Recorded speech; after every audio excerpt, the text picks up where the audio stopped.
Major news outlets in the United States are neglecting to cover the drought that is currently happening in California.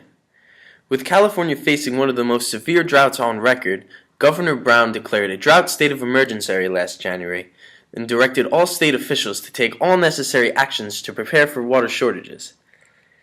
A little background on California. California has a Mediterranean climate, which means that each year it has a concentrated rainy season, followed by a long temperate and dry period. California's rainy season typically runs from October to late March, with very little precipitation outside of these months. It is now mid-2015 and the rains still have not come, for just about the fourth year in a row. It's safe to say that California is currently suffering from a severe and unprecedented drought. It doesn't look to be getting better either.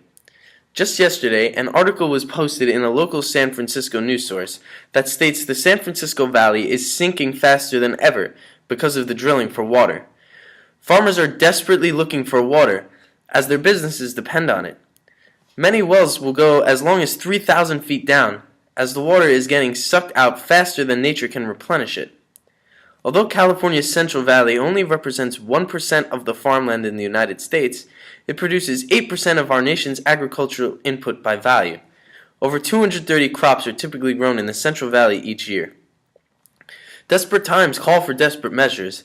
San Jose Mayor Sam Liccardo, Santa Clara Mayor James Matthews, and other Silicon Valley leaders on Monday took big gulps of recycled water, filtered, cleaned, and disinfected sewage to show that it is safe and should be a growing part of Silicon Valley's drinking water future. The drought has also increased the spread of wildfire. The long-running drought has created explosive fire conditions. Even without a drought in California, wildland fires were still a common happening, but the vegetation wouldn't burn as quickly. Now there's zero moisture, which means explosive fire conditions. What does all this mean for the economy? Well, prices of water will rise to help try to conserve it. People are not happy. Just this week, protests occurred outside of Nestle Bottling Company in efforts to try to stop the misuse of the sacred water supply.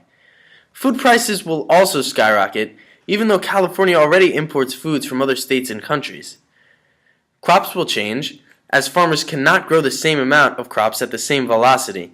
Many avocado farms in this region are in trouble.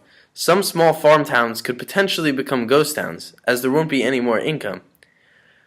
Fossil fuel prices will rise.